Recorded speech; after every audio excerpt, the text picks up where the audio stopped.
वैसे तो मोदी गवर्नमेंट आने के बाद मिडिल ईस्ट और कई सारे मुस्लिम देशों के साथ भी हमारे संबंध बहुत ही क्लोज हुए हैं। कॉपरेशन लगातार मजबूत हुई है, लेकिन यूनाइटेड अरब एमिरेट्स और भारत के टाइज एक नेक्स्ट लेवल के ऊपर पहुंच गए हैं। यूएई से जो न्यूज निकल कर आ रही है उसके बाद ये कहना गलत नहीं होगा कि जिस तरह से आज की डेट में फ्रांस, ऑस्ट्रेलिया या फिर जापान हमारे बेहद क्लोज अलाइज हैं, सेम उसी तरह की इक्वेशन अब भारत और यूनाइटेड अरब एमिरेट्स के बीच भी बन गई है। यूएई का मुस्लिम देशों में काफी रुतबा है और ऑर्गेनाइजेशन ऑफ इस्लामिक कोऑपरेशन में सऊदी अरब के बाद दूसरे नंबर के ऊपर माना जाता है। एक वो भी समय था जब यूएई पाकिस्तान को कश्मीर मसले के ऊपर काफी सपोर्ट किया करता था, लेकिन पिछले 5 से 6 सालों में सब कुछ पलट गया है। यूएई के पॉलिसी मेकर्स पाकिस्तान के कश्मीर प्रोपेगेंडा को पूरी तरह से इग्नोर करते हुए भारत के साथ अपने संबंध लगातार सुधार रहे हैं। भारत के साथ सैन्य और ट्रेड टाइज लगातार मजबूत करने की दिशा में काम कर रहे हैं। यूनाइटेड अरब एमिरेट्स ने एक मुस्लिम देश होते हुए न सिर्फ द कश्मीर फाइल्स मूवी को अपने यहाँ पर रिलीज करके पाकिस्तान प्रोपेगेंडा को दरकिनार कर दिया,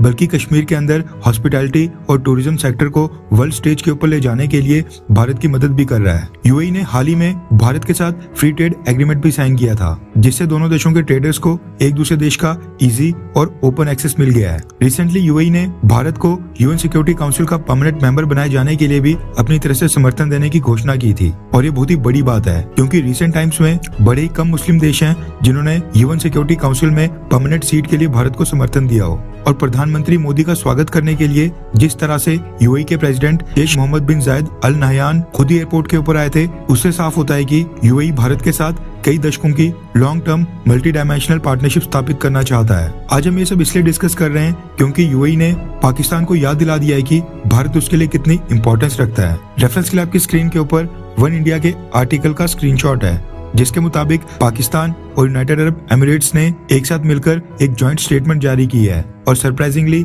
उसमें पहली बार ऐसा हुआ है कि कश्मीर का नाम तक मेंशन नहीं किया गया है। दरअसल जब दो देशों के बीच कोई बायलैटरल मीटिंग होती है, खासकर जब बड़े बड़े स्टेट लीडर्स और मिनिस्टर्स आपस में बायलैटरल मीटिंग करते हैं, तो उस मीटिंग में कौन कौन से मुद्दों के ऊपर चर्चा हुई, आगे चलकर दोनों देश कौन से मुद्दों के ऊपर फोकस करेंगे, फ्यूचर प्लान्स क्या होंगे, इसको लेकर मीटिंग के बाद एक जॉइंट स्टेटमेंट आती है जिसको दोनों ही देश साइन करते हैं। हुआ क्या कि पाकिस्तान के प्राइम मिनिस्टर शहबाज शरीफ चंदा इकट्ठा करने के लिए यूएई गए थे। वहां पर शहबाज शरीफ ने यूएई के प्रेसिडेंट शेख मोहम्मद बिन जायद अल नहयान के साथ भी बायलैटरल मीटिंग्स की। मीटिंग्स करने के बाद जो दोनों देशों ने जॉइंट स्टेटमेंट जारी की, उसमें कश्मीर का नाम तक मेंशन नहीं किया गया था। खबर निकल कर आ रही है कि यूएई ने पाकिस्तान को साफ तौर पर कह दिया है कि वो पाकिस्तान को फ्लड के लिए humanitarian assistance, aid, funds, loan सब कुछ देने के लिए रेडी है, लेकिन कश्मीर मसले के ऊपर यूएई की तरफ से पाकिस्तान को कोई भी समर्थन बिल्कुल नहीं दिया जाएगा। इसके अलावा यूएई ने पाकिस्तान से ये भी कहा है कि उनके लीडर्स साथ में जो प्रेस कॉन्फ्रेंस भी करेंगे उसमें भी कश्मीर का नाम तक मेंशन नहीं किया जाएगा।